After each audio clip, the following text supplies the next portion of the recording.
এবার থেকে হলুদ শুধু রান্নাতেই নয়, একটু বেসিনেও দিয়ে দেখো, রেজাল্ট দেখলে চমকে যাবে। প্রত্যেক দিনের যে ঝামেলা সেটা কিন্তু অনেকটাই কমে যাবে। তো এই ধরনের বেশ কিছু সাংসারিক টিপস নিয়ে আজও হাজির হয়ে গেলাম। আশা করি প্রত্যেকটা টিপসই তোমাদের কাজে লাগবে।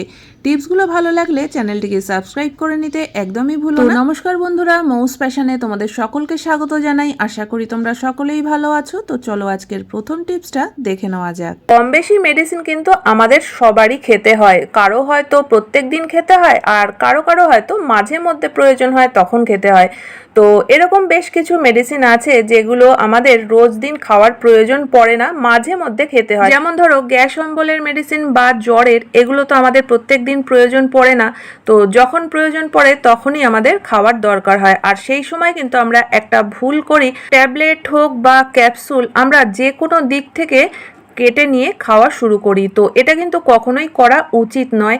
যেদিকে এক্সপায়ারি ডেটটা লেখা রয়েছে আমরা যদি সেদিক থেকেই কেটে খাওয়া শুরু করি, তাহলে কিন্তু কয়েকটা খাওয়ার পর তারপরে শেষের দিকে যে মেডিসিনগুলো পড়ে থাকবে, আমরা কিন্তু বেশ কিছুদিন হয়ে যাওয়ার পর তখন আর মনে থাকবে না যে এর এক্সপায়ারি ডেটটা কতদিন পর্যন্ত রয়েছে। এর ডেট যদি অনেকদিন পর্যন্ত থাকেও আমাদের মনে না থাকার কারণে বা এর ডেটটা দেখতে না পাওয়ার কারণে কিন্তু আমাদের এটা ফেলে দিয়ে আবার নতুন করে এনে খেতে হবে। তো এই ট্যাবলেট বা ক্যাপসুল যে কোনো দিক থেকে খাওয়া শুরু না করে যদি আমরা উপরের দিক থেকে খাই আর এক্সপায়ারি ডেটটাকে একদম নিচের দিকে রাখি, তাহলে কিন্তু একদম শেষ হওয়া পর্যন্ত আমরা দেখতে পাবো এর ডেটটা কতদিন পর্যন্ত রয়েছে। আর পুরো মেডিসিনটাই কিন্তু আমরা খেতে পারবো, ফেলা যাবে না একটু। আশা করি বন্ধুরা টিপসটা কাজে লাগবে। চলে যাচ্ছি পরবর্তী টিপসে। আমরা প্রত্যেক দিনের রান্না বান্নায় কিন্তু রান্নার টেস্টটা একটু ভালো হওয়ার জন্য বা কালারটা একটু ভালো আসার জন্য আমরা টমেটো দিয়েই থাকি। বিশেষ করে মাংস, মাছ বা ডিমের ঝোলে কিন্তু আমরা টমেটো একটা ব্যবহার করেই থাকি। কিন্তু অনেক সময় দেখা যায় যে ঘরে হয়তো টমেটো নেই, আর সেই সময় কিন্তু আমরা বাজার থেকে কিনে আনবো তারপরে রান্নায় দেবো, এটা কিন্তু সম্ভব হয় না। তো ঘরে যদি টমেটো না থাকে তাহলে টমেটোর পরিবর্তে আমরা কি দিতে পারি যাতে টেস্টটাও ভালো হবে আর রান্নার কালারটাও খুব সুন্দর আসবে।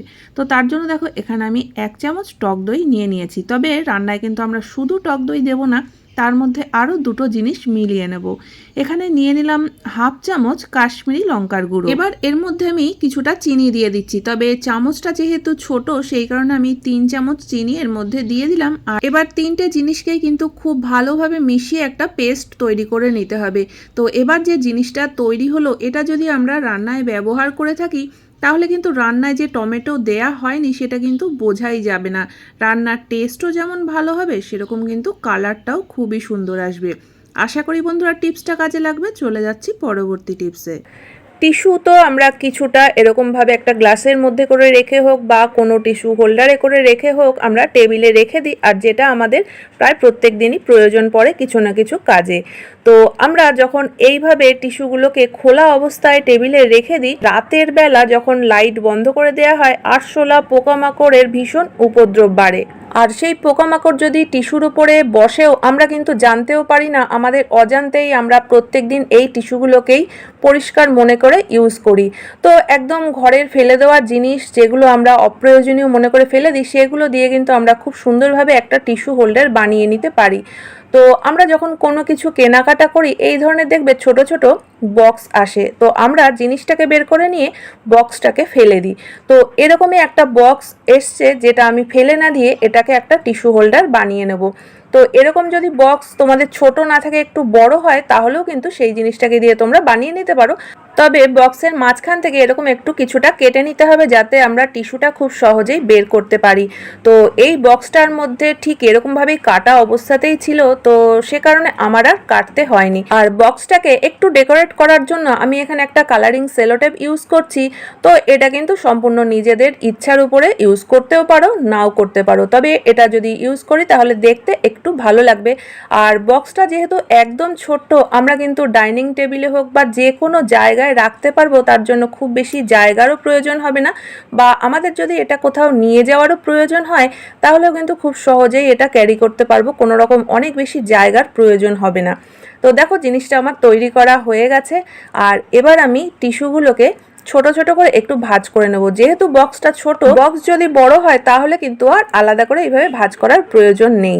তো এখানে দেখো আমি টিস্যুগুলোকে সবকটা ভাঁজ করে নিয়েছি, আর এবার আমি বক্সের মধ্যে এগুলোকে রেখে দিলাম। তো এইভাবে করে রাখাতে কিন্তু আমাদের টিস্যুগুলো সম্পূর্ণ পরিষ্কার থাকবে, কোনো রকম পোকামাকড় এর উপরে বসতে পারবে না, আর এখান থেকে কিন্তু আমরা খুব সহজেই বের করেও নিতে পারবো। তো তোমাদের যদি মনে হয় যে উপরের যে জায়গাটা ফাঁকা রয়েছে সেটাও ঢেকে দিতে পারলে ভালো হয়, তো সেটাও কিন্তু আমরা করতে পারি। তো এই ফাঁকা জায়গাটাকে ঢাকার জন্য দেখো আমি আর একটা বক্স থেকে একটা ছোট্ট টুকরো কেটে নিয়েছি, আর এবার ঠিক মাপ করে আমি এই কাগজের টুকরোটাকে কেটে নিলাম।